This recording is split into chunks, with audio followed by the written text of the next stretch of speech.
첫 번째로는 일단 속초의 조양동 청초호 앞에 위치를 하고 있다라고 볼 수가 있고요. 그리고 생활형 숙박시설입니다. 이 소액으로 투자하기 좋으면서 호텔과 오피스텔의 장점만을 결합해 놨기 때문에 이 생활형 숙박시설 같은 경우에는 안정적인 수익이 가능하다라는 부분이 포인트일 것 같고요. 그리고 총 20층으로 완공될 예정입니다. 지하 4층에서 지상 20층의 규모로 완공이 될 예정이고 평균 23.1제곱미터에서 54.5제곱미터, 7평에서 약 16.5평 정도의 크기로 전용 면적으로 이루어진다라고 보시면 됩니다. 자, 그리고 주변의 시세를 좀 둘러보시면 이 전용 7평 기준으로 했을 때는 1억 5천만 원, 그리고 16평에서 17평 기준으로 했을 때는 4억 5천만 원 선으로 시세가 형성되어 있고요. 그리고 이랬을 때는 대출을 좀 활용하신다면은 4,500만 원, 4천만 원대 투자가 가능합니다. 4천만 원대 소액 투자가 가능하면서도 좀 알찬 수익률을 얻을 수 있는 그런 물건이다라고 말씀드릴 수가 있겠습니다. 네, 속초시 조양동에 위치한 생활형 숙박시설입니다. 이곳의 입지 환경은 어떻게 형성되어 있을까요? 네, 저는 좀 속초에 주목을 해보셔라라는 말씀을 좀 드리고 싶습니다. 이유는 사실 최근에는 삶의 질이 높아지면서 휴양지라든지 관광지에 대한 관심들이 굉장히 높아지고 있죠. 자, 이런 것들을 방증하는 것들은 이 속초에 최근에 분양했던 아파트들이 높은 프리미엄으로 거래가 되고 있고, 특히나 이제 자연 환경이라든지 아니면 뷰가 좋은 곳 같은 경우에는 아직까지도 높은 프리미엄으로 거래가 되고 있는 실정입니다.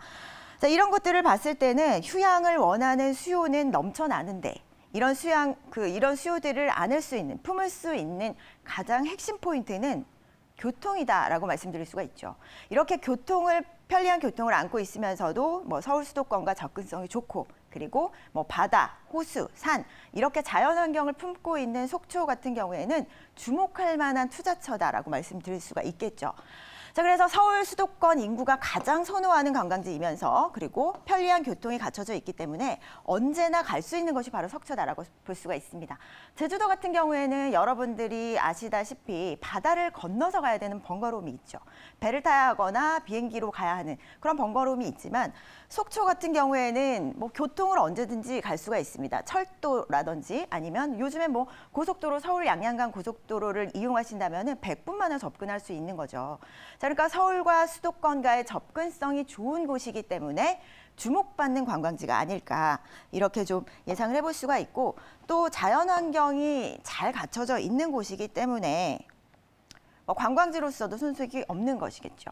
자, 그리고 동해안 교통의 요충지로서도 주목해 볼 만합니다. 동서고속화철도는 동서로 연결되는, 서울과 수도권을 이제 동서로 연결하는 그런 고속화철도이고요. 그리고 동해 북부선을 포함해서 동해선 같은 경우에는 남북으로 이어지는 철도입니다. 이렇게 남북으로 연결되는 철도 노선과 그리고 동서로 연결되는 철도 노선의 접점이 속초이다 보니까 앞으로도 더욱더 주목받을 수 있는 입지를 공고히 하는 곳이다라고 볼 수가 있습니다. 특히나 동해선 같은 경우에는 부산에서부터 이어지고 있고요. 속초를 지나서 북한 그리고 러시아까지 이어지는 계획이기 때문에 장기적인 플랜으로 봤을 때는 속초는 더욱더 주목받을 만한 관광지다. 이렇게 좀 보실 수가 있겠습니다. 자, 그리고 좀 디테일한 환경을 좀 보시게 되면 지금 물건지를 비롯해서 바로 앞에 청초호가 위치를 하고 있고요. 그리고 속초 해변이 자리하고 있습니다. 자, 이렇게 해변과도 가까운 거리에 위치를 하고 있고 또 호수 앞에 위치하고 있기 때문에 당연히 뷰가 좋겠죠. 자, 이런 장점으로도 또 편의시설이 얼마나 가까이에 자리 잡고 있느냐라는 부분들도 주거지로 또 관광지로서의 그 역할을 해야 되기 때문에 이런 부분들도 중요한 포인트로 보셔야 됩니다. 근데 주변에 보시면 마트라든지 그리고 고속버스 터미널도 도보 5분 거리에 위치를 하고 있고요. 가까운 곳에 이렇게 편의시설들이 갖춰져 있다 보니까 이렇게 휴양지로서 숙박업을 하시기에도 그리고 오피스텔로 장기 투숙하시기에도 굉장히 좋은 입지를 가지고 있다. 이렇게 좀 보실 수가 있습니다. 자, 그리고 조망이 굉장히 중요하죠. 이렇게 보시면 이 청초호 바로 앞에 위치를 하고 있기 때문에 이 청초호 조망, 청초호를 앞에 두고 청초호를 바로 조망할 수 있는 부분이 있고요. 그리고 이쪽으로는 또 설악산이 보이는 설악산 조망이 가능하고요. 그리고 해변 역시도 가까이 있기 때문에 해변의 어떤 뷰 역시도 가능하다. 이렇게 보실 수가 있겠습니다.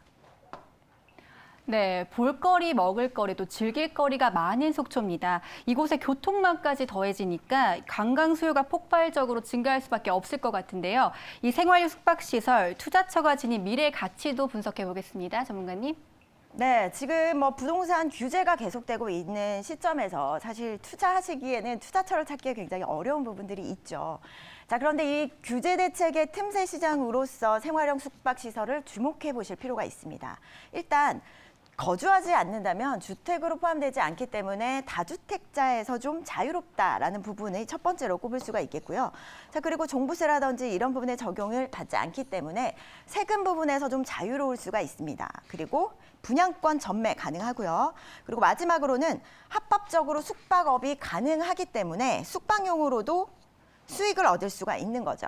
자, 생활형 숙박시설은 호텔과 오피스텔의 장점을 결합해놨다라고 제가 앞서서 말씀을 드렸었는데 호텔 같은 경우에는 취사시설이 들어갈 수가 없고요. 그리고 오피스텔 같은 경우에는 숙박 등록을 할 수가 없기 때문에 합법적인 숙박업을 할 수가 없죠. 자, 그런데 생활형 숙박시설 같은 경우에는 이런 세금적인 부분이라든지 규제 대책에서 좀 자유로우면서도 수익을 얻을 수 있을 만한 부분들이 충분히 있습니다. 개인 전용으로 이용을 하셔도 좋고요. 그리고 오피스, 그리고 오피스텔처럼 장기 숙박을 하시기에도 좋습니다. 자, 이렇게 규제를 좀 피해가면서도 이 가치를 높일 수 있는 상품이다라고 말씀드릴 수가 있고요. 그리고 생활형 숙박시설 같은 경우에는 또 까다로운 인허가 때문에 공급이 많지 않습니다. 공급이 부족한 현상 때문에 또 희소 가치를 갖추고 있다라고 볼 수가 있고요. 자, 얼마나 까다로운지 보시게 되면 반드시 상업지역에 위치를 하고 있어야 되고 학교 200m 이역거리를 둬야 됩니다. 그리고 주거지 역시도 이역거리가 필요하고요. 지구 단위에서만 허용이 되기 때문에 이렇게 까다로운 인허가 조건 때문에 공급이 어렵다라는 거죠. 자, 공급이 부족해지면 당연히 희소 가치로 인해서 가치가 더욱더 높아지는 효과를 가져오겠죠. 자, 이런 부분에서 봤을 때는 생활형 숙박시설을 좀 투자에 주목을 해보셔도 좋다. 이렇게 좀 말씀을 드릴 수가 있겠습니다. 그리고 이번 물건의 좀 특징을 말씀드리면요. 1층의 높은 층고, 층고가 높기 때문에 굉장히 고급스러움을 느낄 수가 있고요. 그리고 저는 좀 이 부분에 주목을 해보실 필요가 있다라고 말씀을 드릴 수 있을 것 같아요. 자, 2층의 레스토랑 같은 경우, 부대시설로 갖춰져 있는 레스토랑 같은 경우에는 170인에서 180인까지 동시 착석이 가능합니다. 자, 이런 부분은 단체 관광객을 수용할 수가 있기 때문에 이 연간 수익률을 높일 수가 있고요. 안정적인 수익을 가능할 수 있게 하는 요인이 될 수 있겠죠. 자, 이런 부분에서도 굉장히 유리한 부분이 있지 않을까 이렇게 말씀을 드릴 수가 있고요. 그리고 루프탑 같은 경우에도 뭐 글램핑장이라든지 드링킹풀이라든지 이런 부대 시설들이 잘 갖춰져 있습니다. 특히나 2층 레스토랑 같은 경우에도 운영 수익을 발생시킬 수가 있기 때문에 당연히 수익률 면에서도 이 플러스 요인이 되는 거겠죠. 이렇게 좀 정리드릴 수가 있겠습니다. 네, 다양한 용도로도 활용할 수 있으면서도 공급 부족으로 인한 희소성이 뛰어난 이 생활형 숙박시설입니다. 그렇다면 이 생활형 숙박시설 현재 시세는 어떻게 형성되어 있을까요? 네, 매매 금액은 일단 7평 기준으로 했을 때 1억 5천만 원이고요. 그리고 수익이 1,500만 원 정도, 연간 1,500만 원에서 2,200만 원 선 발생한다라고 볼 수가 있겠습니다. 대출 뭐 70% 정도 활용하신다면 투자 금액이 4,500만 원으로 소액 투자가 가능하다라는 부분에서 굉장히 장점이 있다라고 말씀드릴 수가 있겠고요. 그리고 일단 브랜드가 굉장히 중요하죠. 어떤 브랜드를 어떻게 활용하느냐에 따라서 수익률이 달라질 수가 있기 때문에 세계적 호텔 브랜드를 사용했다라는 부분에서 매출이 상승하는 효과를 기대할 수가 있고요. 실제로 또 라마다 동탄이나 수원, 광주, 용인 뭐 이런 경우에도 35%에서 60%의 매출 상승을 가져왔다라고 볼 수가 있겠습니다. 자, 그리고 당연히 인지도 면에서 상승하는 부분이 있기 때문에 자산 가치가 높아진다라고 볼 수가 있고요. 그리고 객실 예약 네트워크 연결이라든지 이런 이 브랜드의 어떤 시스템이라든지 이런 부분을 함께 활용할 수 있기 때문에 안정적으로 운영이 가능하다라는 부분이 장점으로 꼽을 수가 있겠습니다. 자, 이런 노하우를 갖춘 총괄 매니저가 운영을 준비하고요. 운영에 참여합니다. 자, 이런 부분에서 안정적인 관리가 가능하다라는 부분이 장점일 수 있습니다. 자, 그리고 일단 제일 먼저 체크해 보셔야 되는 부분이 뭐냐면요. 객실 제어 시스템이 과연 갖춰져 있는지라는 부분 체크해 보실 필요가 있을 텐데요.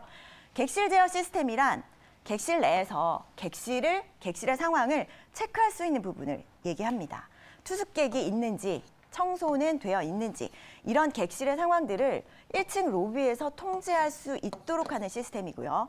대부분의 생활형 숙박시설이라든지 분양형 호텔에서는 이런 시스템들이 갖춰져 있지 않기 때문에 운영의 효율적인 부분이 굉장히 떨어진다라고 볼 수가 있죠.